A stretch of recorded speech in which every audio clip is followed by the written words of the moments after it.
Hey guys, welcome back to another video on my YouTube channel. Another interesting miniature from the Abu Dhabi Masters 2025, played in August in Abu Dhabi, Emirates. So today we're going to check out the game between Grandmaster Praneeth and FIDE Master Semen Novozhilov. Very interesting game, a Tarrasch variation with a very strong FIDE master who performed at a 25,000 rated rating. So he actually did an international master norm, although this game didn't go well, but it was the only game he lost. So he was obviously playing in great form. Semen Novozhilov with the black pieces, and Praneeth Vupala, a very strong Indian grandmaster with the white pieces. Let's get into the action. And I am hoping that you're going to enjoy this game as much as I enjoyed it when I first saw it. I was looking for an interesting line against the Tarrasch for the white pieces for my repertoire with white d4, which hopefully will be finished by the end of the year. And to complement the one I already got published in Chessable for white with e4 repertoire, which you can find in the description below if you're interested. I'm currently doing one with d4, and I was thinking of playing the g3 system against the Tarrasch, but this system I think is quite good and not at all difficult to understand and to learn. And if your opponent isn't very well booked up, he can easily fall into a bad position, as this happened in the game. So Praneeth Vupala, Praneeth with whites, plays d4, and here I will be recommending knight c3 in my repertoire, but knight f3 is perfectly playable, of course. I think Praneeth is trying to sidestep the Ragozin in some way or other, or maybe he wants to go for the Catalan opening after 4g3.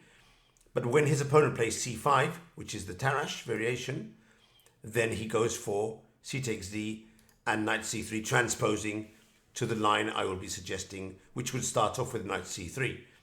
So normal theory would go knight c3, c5, c takes d5.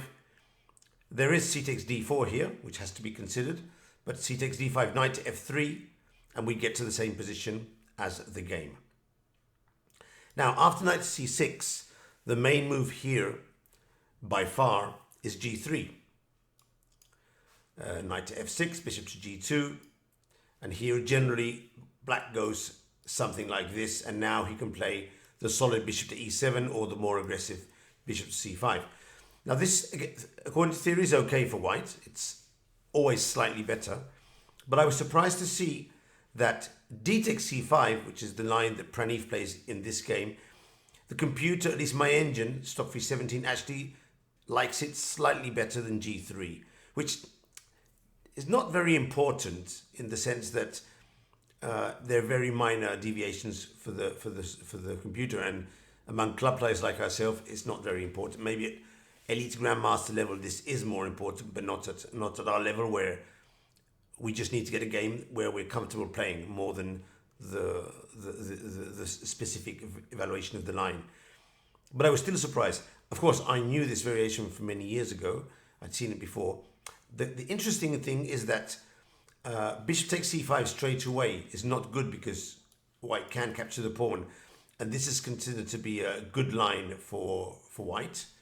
So black has to play d4, and here we can play knight to a4, trying to hang on to the pawn. Now if black doesn't play bishop takes c5 now, essentially he's giving away a pawn. So the normal move would be to play bishop takes c5, knight takes c5, and queen to a5 check. And as you can see by the times, with black Semen is very booked up, whereas Praneeth knows what he's doing, but he probably took a few minutes to just refresh the variations in his head. Bishop to d2, queen takes c5, rook to c1, queen to b6, hitting the pawn on b2, and here the move that Praneeth does is the computer move, and it's very interesting. He plays e3. As you can see by the clocks, he played this instantly. So obviously he knew what he was doing. The fact that he spent a bit of time earlier was just probably to get into the game and try to refresh the moves. Now this already is, I wouldn't say a critical position, but I would say it's an important position of the game. Because black has two main lines here. He can either capture the pawn on e3 and then go for the poisoned b2 pawn, falling behind in development. That would be a risky choice, but it could work out. Or he can just develop with knight to f6 or maybe bishop to g4 and go for a more solid game.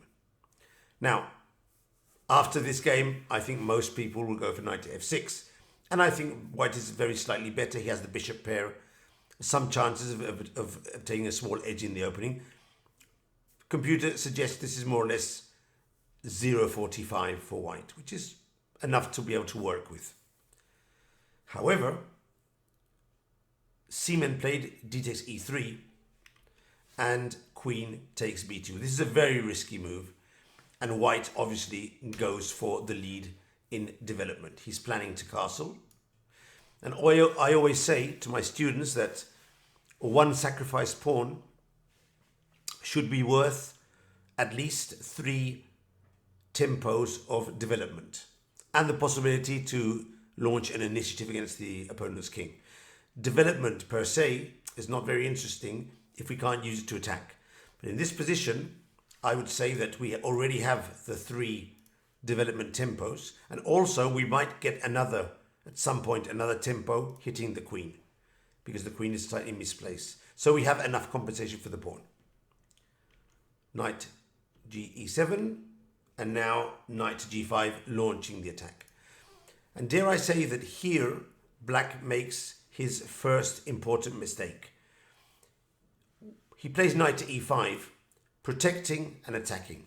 Seems reasonable, yes. But after knight to e5, white just castles, and now we have more tempos for the pawn, and also direct threats here with bishop to d4 or rook to c7 with attacking options. What he should have done instead was to play castle, allow queen to h5 with a double threat, and just try to get his pieces out with bishop to f5, protecting the main threat on h7. Now after bishop takes pawn, king to h8, castle, maybe h6, and we just drop back with the bishop.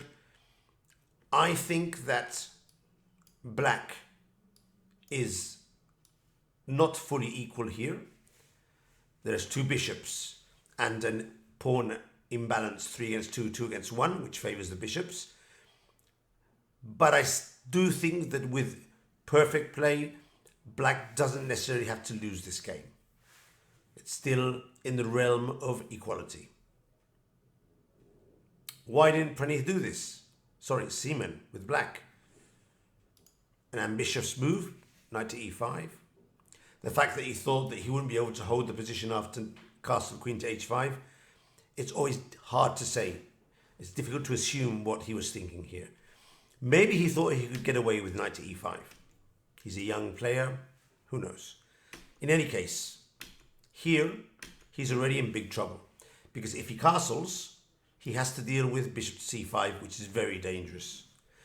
And of course the computer is able to more or less defend this position by playing bishop to e6, and the computer seems to hold this position because there is some pressure here on f2. In any case, this is clearly better for white, although still not won. Instead of this, he played bishop to e6 directly, and now after the swap and rook to c7, the problem is that black cannot castle anymore, and he's in big trouble. Queen to a4 is a threat, queen to h5 is a threat, bishop to d4 and also bishop to d5 are threats, rook to e1 is a threat. This is a position that is already completely lost for black. There is no way of getting back. Of course, black will still fight, but these are the dangers you face when you play for the capture of poisoned pawn and don't back it up, giving back the pawn and trying to finish your development. Seaman tried to hold on to the pawn and he paid a big price, and Praneeth, I mean, he's a very strong grandmaster, but he's only 2458. I mean, he's not even one of the 2600 grandmasters. So at the highest level, you have to learn how to grab pawns and give them back to avoid getting crushed by development.